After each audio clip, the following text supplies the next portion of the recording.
नमस्ते। चलिए आज एक ऐसी कहानी की बात करते हैं जो शुरू तो होती है एक बड़ी ही अजीब शर्त से, पर फिर एक ऐसा मोड़ लेती है जिसके बारे में किसी ने सोचा भी नहीं था। कहानी का नाम है मजबूरी से मोहब्बत तक। तो आइए इस कहानी में जरा और गहरे उतरते हैं और एक सवाल पर सोचते हैं। क्या कोई ऐसी शादी जिसकी बुनियाद ही एक शर्त पे रखी गई हो, वो कभी सच्चे प्यार में बदल सकती है? बड़ा मुश्किल सवाल है ना? तो कहानी के जो दो मेन किरदार हैं वो हैं संतोष और मुस्कान। और देखिए, उनका रिश्ता किसी आम रिश्ते जैसा था ही नहीं। ये जुनून या प्यार पर नहीं, बल्कि एक समझौते पे बना था। एक ऐसा समझौता जो किसी भी शादी के लिए बहुत ही अजीब था। मतलब आप देखिए, शुरुआत में ही दोनों के बीच कितनी दूरी थी। एक तरफ मुस्कान की ये शर्त थी, तो दूसरी तरफ संतोष ने भी कुछ खास दिलचस्पी नहीं दिखाई। मुस्कान ने तो शादी से पहले ही एक कह सकते हैं एक लक्ष्मण रेखा खींच दी थी।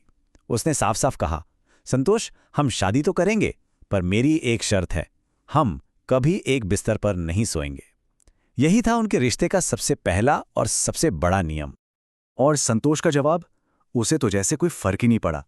उसने बस कह दिया, ठीक है, मुझे वैसे भी कोई दिलचस्पी नहीं है। ऐसा लग रहा था मानो ये शादी बस एक फॉर्मेलिटी है जिसमें भावनाओं की कोई जगह ही नहीं।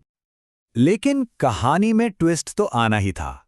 समाज के दबाव में, जैसा कि होता है, उन्हें हनीमून पर जाना पड़ा। ये एक ऐसी ट्रिप थी जो उन्होंने अपनी मर्जी से नहीं, बल्कि एक तरह की मजबूरी में प्लान की, और यहीं से सारी कहानी पलट गई।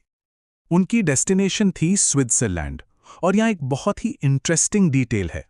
होटल की बुकिंग किसी और ने नहीं, बल्कि खुद मुस्कान ने की थी। तो जरा सोचिए, संतोष क्या सोच रहा होगा जब वो होटल के कमरे में पहुंचा। उसे तो अपने उस समझौते पर पूरा यकीन था। शायद वो सोच रहा होगा कि कमरे में 2 बेड होंगे, या शायद 2 अलग कमरे ही हों।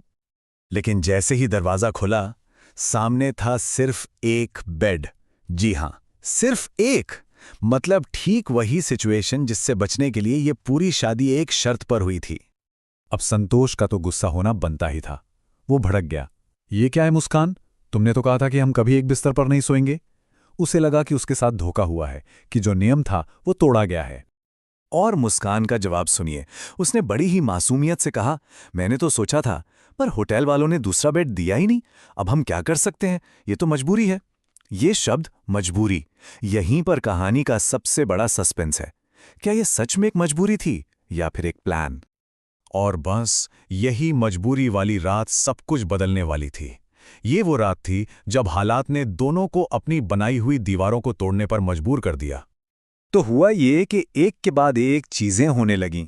पहले तो कमरा बहुत ज्यादा ठंडा था, ऊपर से हीटर भी खराब हो गया। संतोष ने तो भाई पूरी कोशिश की कि वो दूरी बनाए रखे, पर ठंड के आगे किसकी चलती है। आखिरकार इसी ठंड ने दोनों को पास ला दिया। और फिर वो पल आया जिसने सब कुछ पलट कर रख दिया। मुस्कान ने बहुत धीरे से संतोष का हाथ पकड़ा, उसकी आंखों में देखा और फिर आगे बढ़कर उसे हल्के से चूम लिया। बस उसी एक पल में संतोष का सारा गुस्सा, सारी नाराजगी, सब कुछ जैसे पिघल गया। और यहीं से उनकी कहानी का सफर पूरा होता है। एक ऐसा सफर जो मजबूरी से शुरू हुआ था, वो अब मोहब्बत की मंजिल पर पहुंच चुका था। संतोष ने जो कहा उससे साफ था कि उसका दिल अब पूरी तरह बदल चुका था। उसने कहा, शायद यही किस्मत थी कि हम एक हो जाएं। वो जो बेरुखी और दूरी थी, वो अब अपनेपन और प्यार में बदल चुकी थी। तो मजबूरी से मोहब्बत तक का मतलब क्या हुआ? ये बस एक कहानी का नाम नहीं है। ये एक ऐसे सफर के बारे में है जो किसी जबरदस्ती या मजबूरी में शुरू होता है, लेकिन धीरे धीरे वो एक सच्चे जुड़ाव और गहरे प्यार में तब्दील हो जाता है। और आखिर में ये कहानी हमें एक बहुत ही दिलचस्प सवाल के साथ छोड़ जाती है कि क्या कभी-कभी एक असली कनेक्शन के लिए किस्मत के एक छोटे से धक्के की, या फिर कहें थोड़ी सी मजबूरी की जरूरत पड़ती है?